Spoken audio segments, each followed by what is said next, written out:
Sa malalayong lupain, nakatayo ang kahayaan ng Berbanya. Pinamumunuan ito ni Haring Fernando, kasama ang kanyang asawa na si Reyna Valeriana. May 3 silang anak. Ang panganay na si Don Pedro, ang pangalawa na si Don Diego, at ang bunso na si Don Juan. Isang gabi, nakaranas ang hari ng napakasamang bango kung saan nakita niyang ang kanyang anak na si Don Juan ay pinaslang ng 2 buhong. Dahil sa matinding takot at pag-aalala para sa kaligtasan ng anak, siya ay nagkasakit.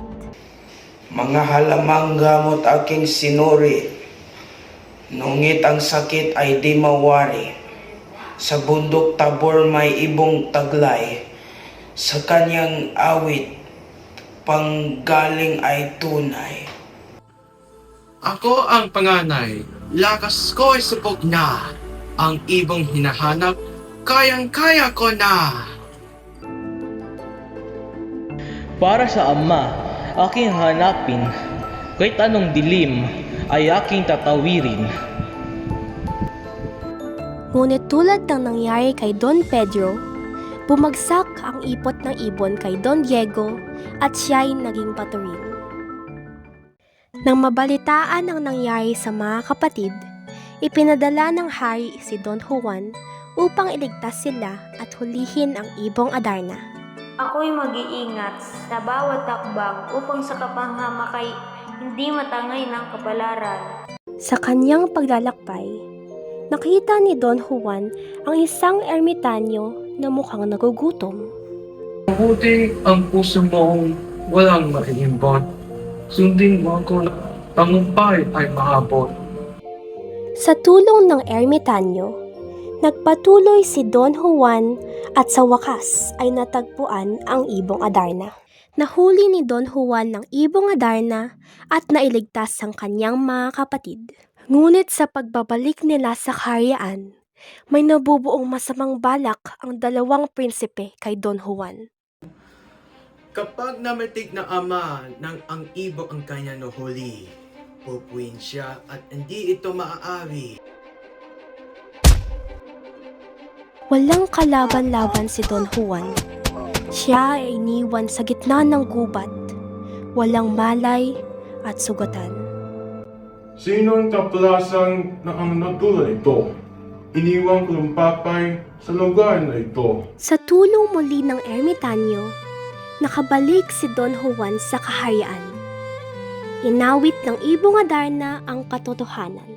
Si Don Juan ay nagpatagumpay, nahuli ang ibong makulay.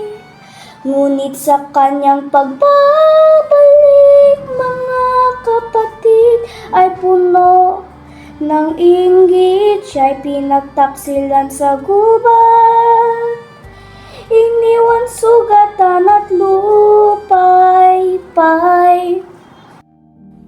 Kayong nagtaksa sa sariling dugo para sinarapat sa inyo.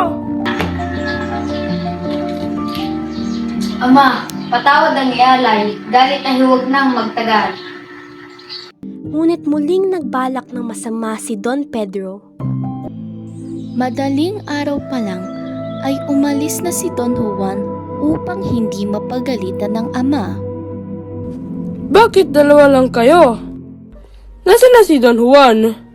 Hanapin siya ngayon din. Sa kanilang paghanap, narating nila ang kabundukan ng Armenia kung saan natagpuan nila si Don Juan, isang malaparaisong lugar na sagana sa lahat ng bagay.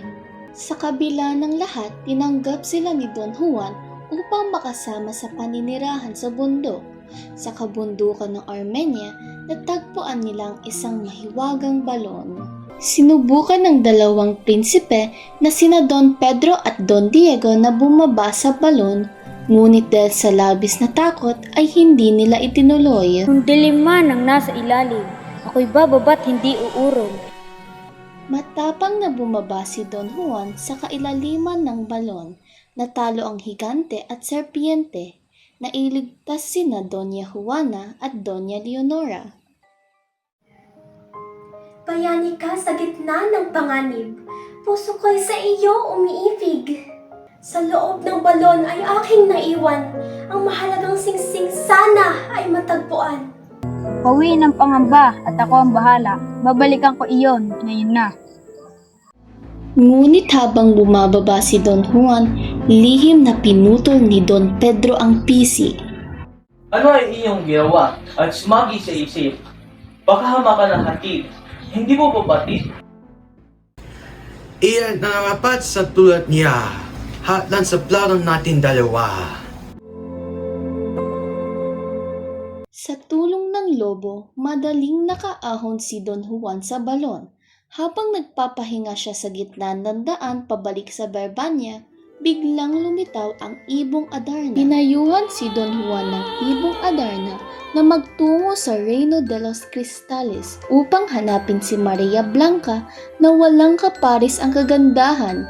Iba yung pag-iingat ang dapat niyang gawin dahil tuso at matalinong ama nito na si Haring Salermo. Samantala, sa palasyo, walang tigil sa pagtangis si Doña Leonora habang patuloy na umaasa sa pagbabalik ni Don Juan. Pangako mo'y naging ilaw sa aking madilim na landas. Sa bawat gabi, ikaw ang aking tinatawag. Ngayon, tila hangin kang biglang naglaho. Nilimot ang pusong sa iyo'y nagtiwala. Siya pa rin ba ang nasa puso mo? Ako narito kasama mo. Isang multo na bago sa iyong maningking na ni minsan ay hindi napansin. Sa wakas ay nakarating si Don Juan sa Reino de los Cristales sa tulong ng agila at nagtago sa halaman malapit sa paliguan.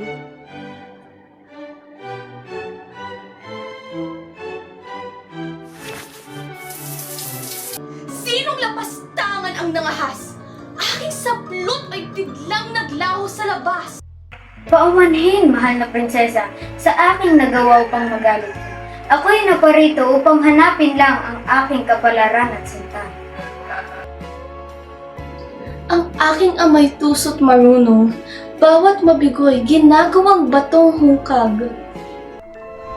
Kung nais mo ang aking anak, pagsubok mo'y dapat kong lampasan. Sa tulong ng mahika ni Maria Blanca, nalampasan ni Don Juan ang 6 na pagsubok. Sa ika-7 pagsubok, pinapili ng hari si Don Juan kung sino sa 3 prinsesa ang kanyang papakasalan. Dami ng pinto ang aking dinaanan. Ikaw ang pinili ng aking puso't isipan. May lihim na balak ang hari para kay Don Juan. Tumakas sina Don Juan at Maria Blanca, ngunit isinumpa sila ni Haring Salermo. Pagdating mo sa Barbanya at siya yung iwan, alaala mo'y tuluyang malilimutan! Huwag mo akong kalimutan, pangako mo'y panghawakan. Magtiwala ka sa aking salita, pag-ibig ko'y hindi mag-iiba. Pagbalik nila sa Barbanya, nakalimot si Don Juan at itinakda ang kasal nila ni Doña Leonora. Sa sakit ng pagtataksil, nagbalak si Maria Blanca na bawiin ang pag-ibig ng prinsipe. Kung ang puso'y tunay nagmahal, panahon man ay di hadlang, alaala'y babalik din sa pag-ibig na walang hanggan.